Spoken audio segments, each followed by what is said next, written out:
ಇದು 19ನೇ ವರ್ಷದ್ದು ಇವತ್ತು 19ನೇ ವರ್ಷ ಇದು ಕೊಡ್ತಾ ಇರೋದು.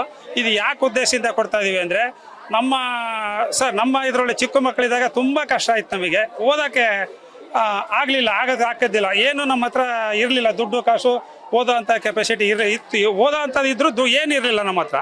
ಆ ರೀತಿ ಯಾಕೆ ಕೊಡ್ತಾ ಇದೀವಿ ಅಂದರೆ ನಮಗೆ ದೇವರು ಅನುಕೂಲ ಕೊಟ್ಟಾರೆ. ಸ್ವಲ್ಪ ಅನ್ನ ಊಟ ತಿಂಡಿ ಎಲ್ಲ ಚೆನ್ನಾಗಿದ್ದೀವಿ. ಬೆಂಗಳೂರ ನಮ್ಮ ಆರ್ ಚಂದ್ರು ನಮ್ಮ ತಮ್ಮ ಅವನು ತುಂಬ ಅನುಕೂಲ ಇದ್ದಾನೆ. ಇದು ನಾವೇನು ಮಾಡಬೇಕು ಅನ್ನೋದು ಒಂದು ಯೋಚನೆ ಮಾಡಿದ್ವಿ. ನಮ್ಮ ಊರಲ್ಲಿ ಏನು ಕೊಡ್ಬೇಕು ನಾವು ಅಂತ ನಾವೇ ನಮ್ಮ ಅಣ್ಣ ತಮ್ಮಗಳು ನಾವು ಸೇರಿ ಇದು ಈ ಥರದ್ದೊಂದು ಕೊಟ್ಟರೆ ಅನುಕೂಲ ಆಗುತ್ತೆ. ಇದು ಬೇರೆಯವರಿಗೆಲ್ಲ ಏನೇನೋ ಕೊಡೋದು ಮಾಡೋದು ಅದೆಲ್ಲ ಲೆಕ್ಕಕ್ಕೆ ಬರೋದಿಲ್ಲ. ಇದು ಎಲ್ಲ ಮಕ್ಕಳಿಗೂ ಇದು ಆ ಜಾತಿ ಈ ಜಾತಿ ಅನ್ನೋಂಗಿಲ್ಲ. 3,000 ಮಕ್ಕಳಿಗೆ ಕೊಡ್ತಾ ಇರೋದು. ಇದು ಇವತ್ತಿಗೆ 3,000 ಮಕ್ಕಳಿಗೆ ಕೊಡ್ತಾ ಇದ್ದೀವಿ. ಇದು ಇನ್ನು ಮುಂದೆ ಇದೇ ಥರನೇ ಕೊಡ್ತಾ ಇರ್ತಾರೆ ಅವರು. ಇದೇ ಉದ್ದೇಶದಿಂದನೇ ಕೊಡ್ತಾ ಇರೋದು ಸರ್ ನಾವು. ಇದು 19ನೇ ವರ್ಷದ ಕಾರ್ಯಕ್ರಮ. ಇದು ಪೆನ್ನು ಪೆನ್ಸಿಲ್ಲು ಮಕ್ಕಳಿಗೆ, ಇದು ಜಾಮೆಟ್ರಿ ಬಾಕ್ಸು, ಇದು ನೋಟ್ ಬುಕ್ಕು.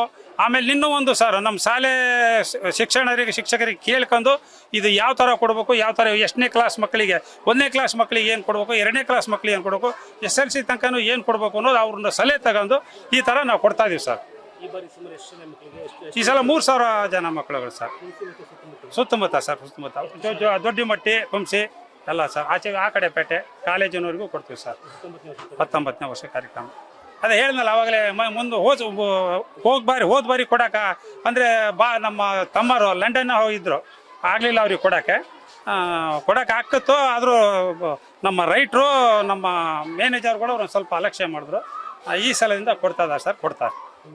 ನಮ್ಮ ಹೆಸರು ಆರ್ ಹುಲ್ಗಪ್ಪ ಅಂತ. ನಾನು ಜಮೀನು ಕೆಲಸ ಮಾಡ್ತೀನಿ ಸರ್, ಇಲ್ಲೇ ಕುಂಸೆಯಲ್ಲೇ ಇರೋದು ಸರಿ ಸರ್. ಅದೇ ಈಗ ಹೇಳ್ಯಾರ ನಮ್ಮ ಸ್ನೇಹಿತರು 1-2 ಬೇಡಿಕೆ, ಅದು ನಮ್ಮ ಆರು ಚಂದ್ರಪ್ಪ ನನ್ನ ತಮ್ಮ ಅವರು ವಿಚಾರಿಸ್ತೀನಿ, ಅದು ಹೇಳ್ತೀನಿ ಅವ್ರಿಗೆ. ಅದೇನು ಹೆಸರೇನು ಹೇಳೋದು ಬೇಡಲ್ಲ, ಸಾಕಲ್ಲ ಸರಿ.